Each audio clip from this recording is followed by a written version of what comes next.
Survival isn't about fighting nature, it's about leveraging it. Welcome back to ShelterOps. Today we're analyzing a masterclass in environmental utilization, turning a massive windfall log into a semi-permanent stone fortress. When you're out in the wild, building a shelter from scratch burns precious calories. But if you can find a natural structural beam, like this fallen giant, you've already completed 50% of the work. Let's break down the tactical architecture of this build.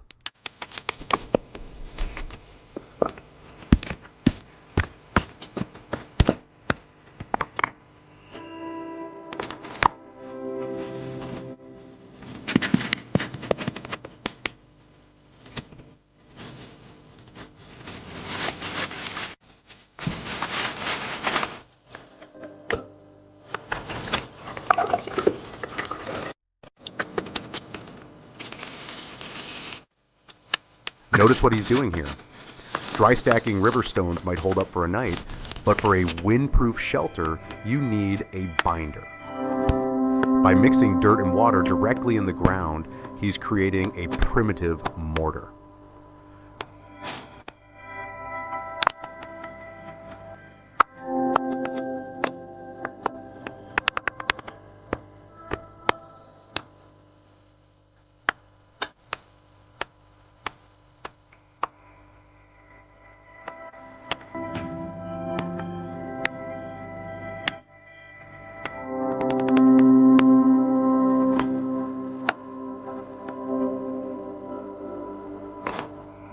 Pro tip here, notice the thickness of these stone walls. This isn't just for structural integrity.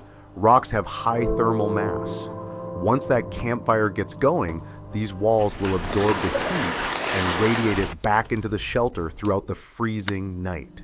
It's essentially a natural radiator. A crucial aspect of bushcraft is energy management. Heavy lifting requires heavy fueling. While the mud mortar cures, he takes time to forage and cook.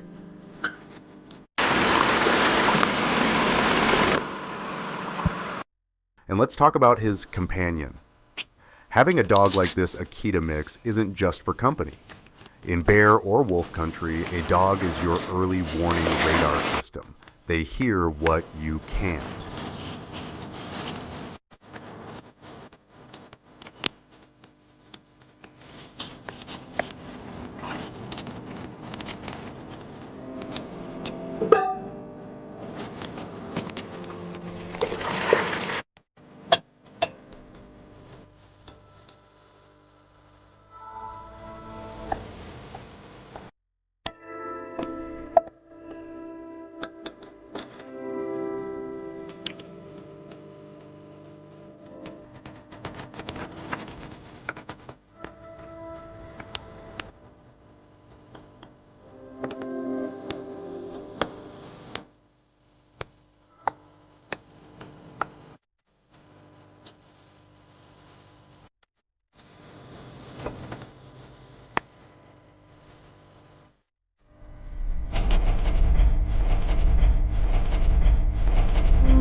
Now comes the most critical phase, the roof. He's using a classic lean-to framing technique against the windfall, but framing isn't waterproofing. Watch closely as he applies a 3-tier roofing system. First, the structural branches. Second, a massive layer of green ferns. The ferns act as a debris net and initial water runoff. But the real genius is the third layer, excavated mud and soil. This top layer seals the roof, waterproofing the shelter and adding serious insulation. It's heavy, dirty work, but it means the difference between sleeping dry or waking up soaked and hypothermic.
The deadliest thing inside a small sealed shelter isn't the cold, it's carbon monoxide. Notice how he engineered a specific smoke hole in the stone wall, framing it with mud to create a primitive chimney. He even fashions a customized bark and mud lid to control the airflow. This draft control is vital. It pulls fresh air in and pushes the toxic smoke out. Without this, the shelter would be a death trap.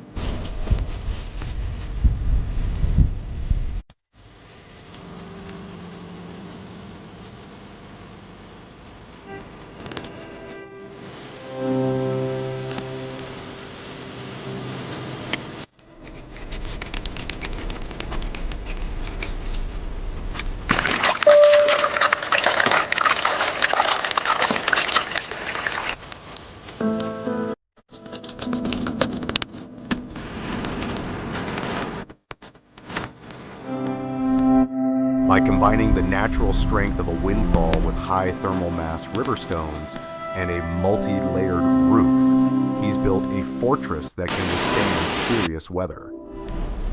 What do you think of this build? Would you have used ferns or opted for pine boughs for the roof insulation? Let me know your tactical approach in the comments below. If you appreciate the breakdown of these survival mechanics, hit that subscribe button. Until next time, stay sharp and stay safe. This is ShelterOps.